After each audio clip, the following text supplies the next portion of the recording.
On a quiet afternoon in the village of Jawahar ke Punjab, gunfire shattered the stillness. Sidhu Moose Wala, a rising icon in Punjabi music and a political voice for his generation, was ambushed and gunned down in broad daylight. The brutal killing shocked millions across India and around the world. How could a beloved artist, just 28 years old, meet such a violent end? Who ordered his death, and why? What followed was not just a murder investigation. It was a descent into the murky underworld of crime, politics and fame. A world filled with gang rivalries, shadowy alliances, and a tangled web that extended far beyond India's borders. Reaching deep into Canada wasn't the standout kid, but his voice, low, heavy, unmistakable, made people stop and listen. After earning a degree in electrical engineering, Sidhu moved to Canada for further studies. But it was there, far from home, that his connection to Punjab only grew stronger. It started with So High, a track that exploded online. In it, Sidhu presented himself not just as an artist, but a force. His songs blended street swagger with social issues, often touching on casteism, crime, and identity.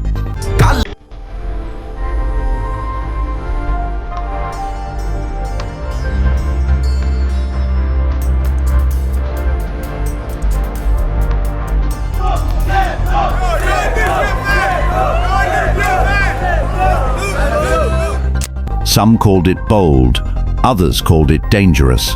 But fans, they called it real. As his fame grew, so did the controversy. Many of his songs featured guns, gangs, and open defiance of authority. For some, he was glorifying violence. For others, he was exposing it, reflecting the harsh truths many were too afraid to say aloud. And Sidhu never backed down. With tracks like Warning Shots and The Last Ride, he fired lyrical bullets at both enemies and institutions. He became not just a voice for the youth, he became the two names dominated the scene, Lawrence Bishnoi and Goldie Bra. Both men, feared and infamous, ran sprawling networks. And they didn't like Sidhu Dukara, a political youth leader and close friend of Lawrence Bishnoi. Was Sidhu involved? Officially, no. But in gangland politics, it didn't matter. Guilt by association was enough. Meanwhile, Sidhu's political ambitions were starting to make headlines. In 2021, he joined the Indian National Congress. To some, it was a natural evolution, a young voice stepping into leadership. To others, especially rivals in both politics and the underground world, it was a threat. He began receiving threats online.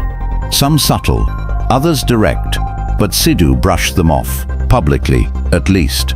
His songs continued to provoke. His style stayed unapologetic. Still, the pressure was building. In 2022, the Punjab police controversially withdrew his security cover, along with several other public figures, citing misuse of state resources. It was a move that many criticized, calling it irresponsible, even dangerous. Sidhu was now a global star without protection in one of India's most politically volatile regions. A man with enemies on every side. It was May 29, 2022. A regular afternoon in Punjab's Mansa district. The sun was hot, the roads dusty, and Sidhu Moose Wala was heading out, unaware it would be his final drive. That morning, Sidhu were made, but the damage had already been done. Sidhu's parents shattered, his fans outraged, Punjab shaken to its core. Yet even in death, Sidhu Moose Wala refused to be silenced. His music surged, his lyrics took on haunting. खुद सिद्धू मूसे वाला मौजूद है। सिद्धू जी आ वधिया स्टेजां ते गाणियां ते अपना धक्का ਚੱਲਦਾ ਸੀ। ਕਾਂਗਰਸ ਵੀ 4 ਦਿਨ ਪਹਿਲਾਂ ਆਏ ਤੇ ਆਪਾਂ ਨੂੰ ਠਾ ਟਿਕਟ ਮਿਲ ਗਈ। ਉੱਥੇ ਵੀ ਆਪਣਾ ਧੱਕਾ ਚੱਲ ਗਿਆ। ਨਹੀਂ ਧੱਕਾ ਨਹੀਂ ਕਹਿ ਸਕਦੇ ਆਪਾਂ। ਦੁਆਵਾਂ ਨੇ ਲੋਕਾਂ ਦੀਆਂ, ਆਸ਼ੀਰਵਾਦ ਉਹਨਾਂ ਦਾ। ਮੇਰੇ ਮਾਲਕ ਦੀ ਮਿਹਰ ਹੈ ਜੀ। The murder of Sidhu Moose Wala sent shockwaves across India and beyond. But as the morning grew, so did the pressure on the Punjab police, on politicians, and on law enforcement across borders. Someone had to answer for this, and fast. Within 24 hours, the investigation shifted into high gear. Surveillance footage was collected, phone records examined, interrogations began. The Punjab police formed multiple special investigation teams. A manhunt was officially underway. And the first breakthrough came sooner than expected. One of the vehicles used in the ambush, a white Bolero. Punjab police, working with national agencies and Interpol, issued red corner notices. Coordination with international law enforcement began, especially in Canada and the US, where Bra's network had reportedly expanded. Meanwhile, more arrests followed. Hideouts were raided, arms recovered, connections to gun runners in Rajasthan and UP emerged, and the details painted a terrifying picture. Sidhu's killing was just the tip of the iceberg. Inside the something deeper. ਕਈ ਵਾਰ ਇਸ ਤਰ੍ਹਾਂ ਹੁੰਦਾ ਤੁਹਾਡੇ ਹਲਕੇ ਦੇ ਵਿੱਚ ਮੈਂ 3 ਦਿਨਾਂ ਤੋਂ ਨੋਟ ਕਰ ਰਿਹਾ ਵੀ ਇੱਥੇ ਤੁਹਾਡੇ ਹਾਰ ਤੋਂ ਜ਼ਿਆਦਾ ਐਤਕੀ ਜਿੱਤੇ ਦਾ ਬਹੁਤ ਜ਼ਿਆਦਾ ਮਾਹੌਲ ਬਣ ਗਿਆ ਲੋਕਾਂ ਦਾ ਜੀ ਬਸ ਜਦੋਂ ਜੋ ਲੋਕਾਂ ਨੂੰ ਮਨ ਭਾਉਂਦਾ ਉਹ ਕਰ ਰਹੇ ਨੇ ਬਸ ਲੋਕਾਂ ਦੀ ਆਵਾਜ਼ ਤੁਹਾਡੇ ਸਾਹਮਣੇ ਦਿਖੀ ਜਾਂਦੀ ਹੈ ਤੁਹਾਨੂੰ ਜੀ ਤੁਹਾਡੇ ਵਾਲਿਆਂ ਨੇ ਵੀ ਐਤਕੀ ਕਹਿੰਦੇ ਨਾਟ 11 ਨੇ ਪਿੱਛੇ ਪਾ ਕੇ ਤੂੰ ਲੋਕ ਨੇ ਜੀ ਇਹ ਕਦੇ ਕਿਹਨੂੰ ਖਿੱਚ ਲਿਆ ਕਦੇ ਕਿਹਨੂੰ ਖਿੱਚ ਲਿਆ ਪਰ ਡੀਪ ਡਾਊਨ ਉਹੀ ਹੈ ਖਿੱਚਣ ਖਿਚਾਉਣ ਵਾਲਾ ਰੱਬ ਹੀ ਹੈ ਜੀ The authorities insisted they were making progress, but the truth was, the more they uncovered, the more complex the story became. Sidhu, you need to understand the man at the center. Born in 1992 in Aboha, Punjab, Bishnoi wasn't always a feared criminal. He was a college student, even a promising athlete at one point. But somewhere along the way he changed. Drawn into college rivalries and local politics, he built a reputation for brutality, loyalty, and vengeance. By the time he was in his early 20s, Bishnoi was no longer just a student. He was a gang leader. He formed a deadly alliance with other gangs across Haryana, Punjab, Rajasthan, and Delhi. From extortion rackets to contract killings, the Bishnoi gang turned into an empire. And even while he was locked in Tihar jail, the business didn't stop, it evolved. He became something of a folk hero for some misguided youth. His Instagram fan pages celebrated his bad boy image. His videos threatened enemies, hinted at vendettas, and declared supremacy. But what shocked the nation most was his alleged threat to Bollywood superstar Salman Khan. In 2018, Bishnoi publicly declared he would kill Salman for allegedly hunting a black buck, an animal considered sacred by the Bishnoi community. The case had long haunted Khan, but no one expected it to spiral into a real-world assassination plot. In 2022, just weeks after Sidhu's death, a letter surfaced at Salman Khan's residence in Mumbai. It read, "You're next, Sidhu Moose Wala style." The timing couldn't have been worse or more telling. This wasn't just about Moose Wala anymore. It was a clear message. The Bishnoi gang was growing bolder, and no one, not even Bollywood royalty, was untouchable.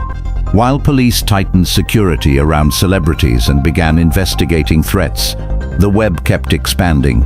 Canada, UK, Dubai, Punjab, Delhi, the connections stretched across continents. Coordinated attacks, gun smuggling routes. Even political players were allegedly tied in, either by fear, funding, or favor. And while all this unfolded, new videos surfaced. Shooters boasting about the killing, rappers issuing warnings, criminals giving interviews from jail, celebrating the murder like it was a trophy.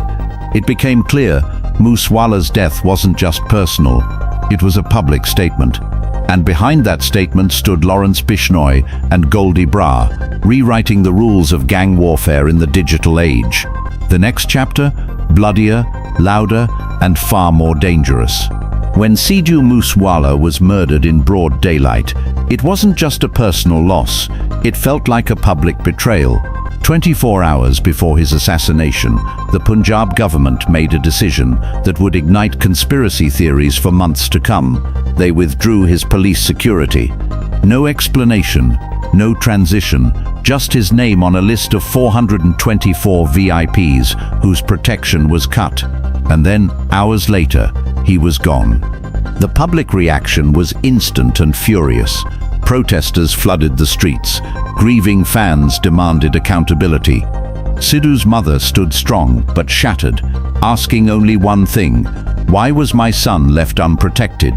The new state government, led by the Aam Aadmi Party, insisted it was part of their anti-VIP culture push. But for many, it seemed far too convenient. Sidhu Moose Wala wasn't just another celebrity.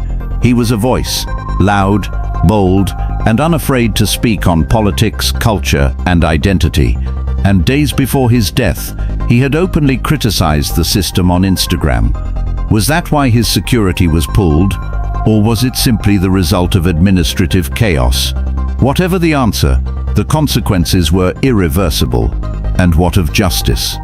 Goldie Bra, the gangster who claimed responsibility, remained abroad.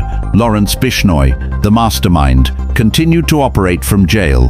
The shooters, though identified, slipped through weak systems. Press conferences replaced actual progress. Promises replaced, and a generation left to wonder if even someone like Sidhu Moose Wala isn't safe. Who really is? His songs were more than music, they were messages. His rise from a small village to global fame was a symbol of hope. But in the end, even he couldn't outrun the deadly mix of fame, politics, and violence that shadows too many young men in Punjab. And so his story ends not with a song, but with a question.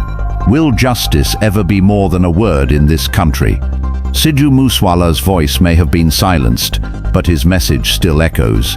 In every line he wrote, in every beat he dropped, there was pain, pride, and power. He wasn't just telling his story, he was telling ours. He came from the soil of Punjab, but his impact crossed borders. His death has left a void in music, in culture, and in the hearts of millions. Yet even in tragedy, he sparked something bigger, a global conversation about violence, injustice, and the cost of speaking out. As long as his songs play, Sidhu isn't truly gone. He lives on in speakers, in streets, and in the soul of a people.